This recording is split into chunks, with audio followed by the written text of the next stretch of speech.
going to go through how to write the literature review for your SBA.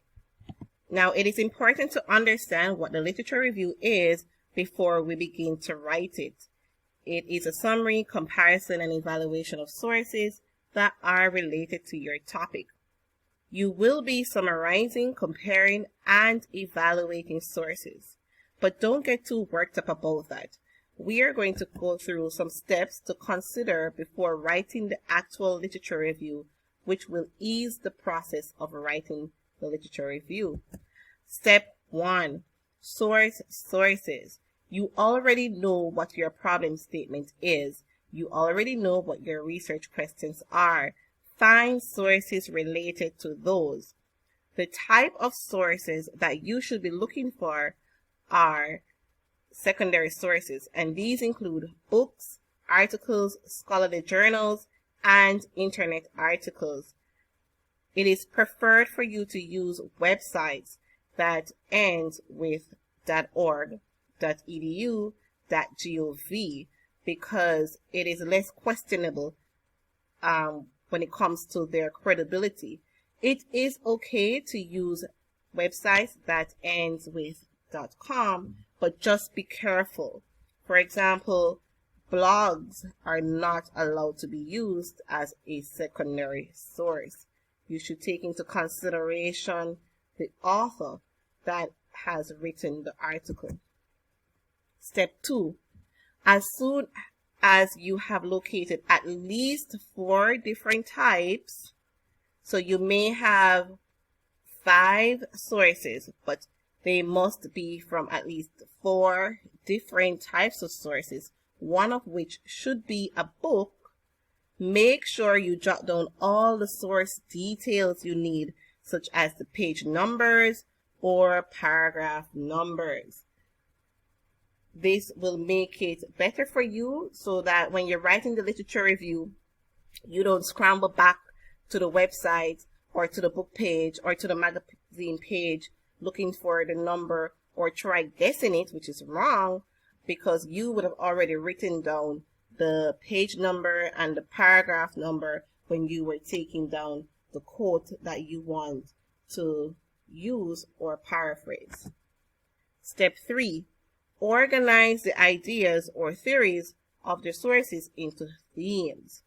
This makes it easier to evaluate and to compare them. You may also use your research questions as guide as to how you should write the themes, okay? Step 4. Now that you have organized the sources, you can start evaluating them by comparing them. You can also use sources to show the limitations of others that are both grouped or not grouped together. So this is where your evaluation of the sources come into play and comparisons now. You may use words such as these to help you in comparing the different sources. However, in contrast, similarly, on the other hand, likewise, please note that this list is not exhausted. There are more phrases and words that can be used that are not listed here. Now you are ready to start writing the literature review. The first part of the literature review is the background. This is the introduction. You will include the problem statement to give the background purpose. Example, this literature review serves the purpose of providing additional information to, and this should be at the end of your introductory paragraph. In the paragraph as well, you will explain what the problem is that the research will be focusing on. This may be done in 2 to 3 sentences. The body. This is where you do your comparisons, your summary and critiques of the various literature or sources according to their themes. It may help to write the themes, example, peer pressure, at the beginning of each new paragraph or argument. The conclusion.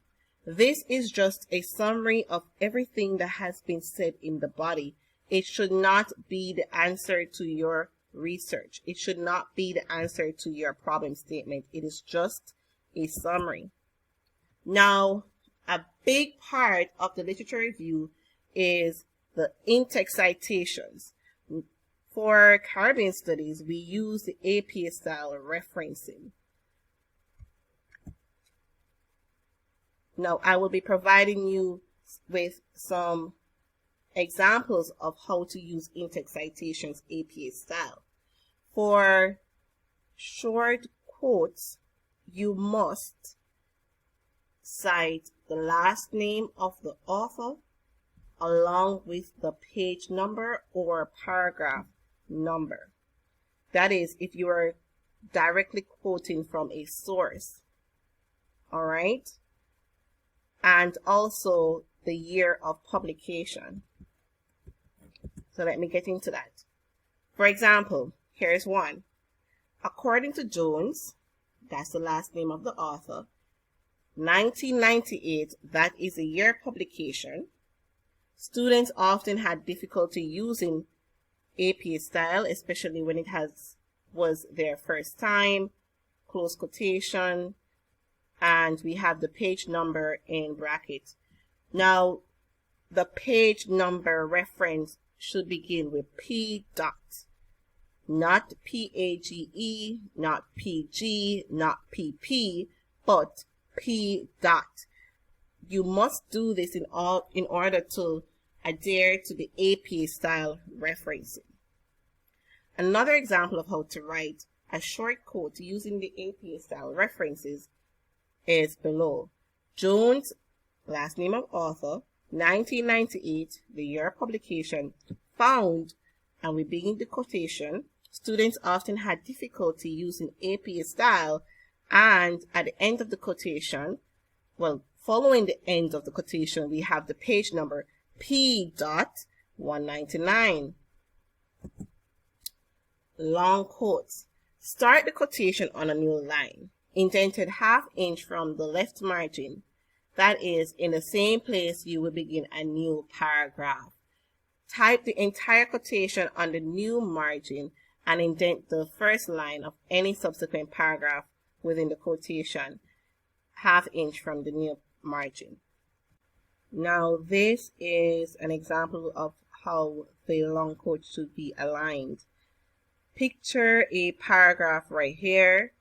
This would be the last sentence of that paragraph. So this is the last sentence of the imaginary paragraph, right? And at the end of the sentence, I have a colon to show that I am about to directly quote from my source. So my source is Jones, 1998 study found the following. And I drop my long paragraph here. Notice that my long quote is indented from the left margin. At the end of my long quote, I cite the page number. If I am using a source that does not have a page number, then I use the paragraph number. And that should be written as PARA dot. PARA, right? For a paragraph. And how do you decipher what number is a paragraph? You count the number of paragraphs that are in the article until you get to yours. Then I begin my new paragraph here after the long quote, like normally, and I give my understanding of the long quote in my new paragraph.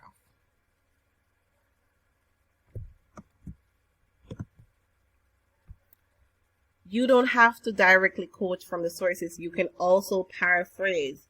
If you are paraphrasing an idea from another work, you only have to make reference to the author and the year of publication in your in-text reference. For example, Jones, 1998, the year of publication, postulated that APA style is a difficult citation format for first-time learners.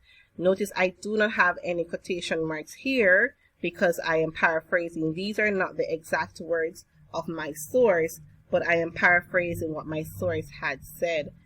Another example is here, where I say APA style is a difficult citation format for first-time learners. Jones, 1998 in brackets. And I also do not have the page or paragraph number because I am not directly quoting from the source.